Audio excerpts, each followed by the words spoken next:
En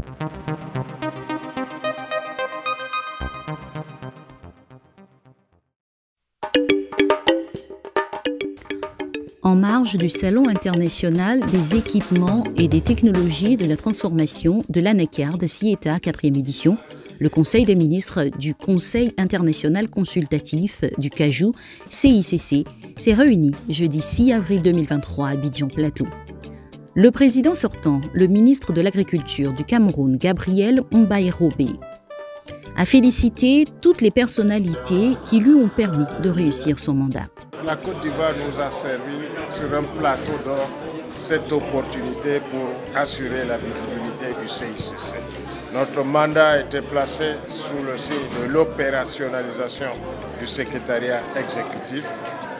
Nous avons bénéficié de l'hospitalité de la Côte d'Ivoire pour avoir un siège, de la gentillesse des partenaires financiers et techniques pour équiper ce siège. Et aujourd'hui, nous regardons devant pour pouvoir renforcer le personnel et mettre en place toutes les commissions techniques pour que le CICC devienne véritablement une institution de développement pour les pays producteurs du cajou. Kobena Kwasi Adjumani, ministre d'État de l'Agriculture et du Développement rural de Côte d'Ivoire, remplacera Gabriel Mbairobe, ministre de l'Agriculture et du Développement rural du Cameroun. Le ministre Souleymane Diarra-Souba, en charge du commerce, de l'industrie et de la promotion des PME, a au nom du ministre Kobena Kwasi Adjumani félicité le ministre en charge de l'Agriculture du Cameroun pour le succès de son mandat. Souleymane Diarra-Souba s'est félicité du choix porté sur la Côte d'Ivoire pour conduire le prochain mandat du CICC. Il nous a révélé les défis à relever au cours de ce mandat. Nous devons travailler à ce que le secrétariat exécutif puisse réaliser ses missions, je veux dire en toute sérénité, à l'effet d'apporter sa contribution dans la promotion de la filière de la noix de cajou, dans le renforcement de cette chaîne de valeur là, dans les 11 pays membres du CICC. Et ça sera ce sur quoi nous allons travailler ardemment au cours de cette année.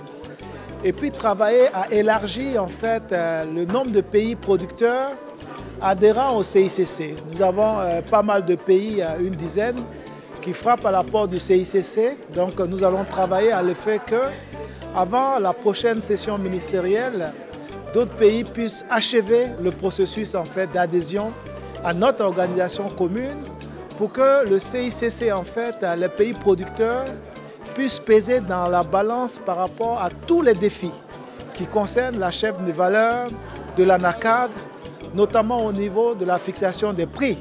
de cette matière première et également les défis portant sur la transformation du cajou dans les différents pays africains, parce que le taux de transformation en Afrique est aujourd'hui en dessous des 10%, et pour que les jeunes et les femmes puissent voir en cette filière une filière qui peut les insérer pour pouvoir régler la problématique de l'employabilité et puis permettre également à ces jeunes entrepreneurs de pouvoir également être intéressés par cette filière qui peut nourrir son homme et également permettre de créer de la valeur ajoutée et de l'emploi pour nos jeunes et nos femmes. Le Conseil des ministres du CICC a également adopté le plan stratégique 2023-2027 d'un plan global de 2,228 500 $ US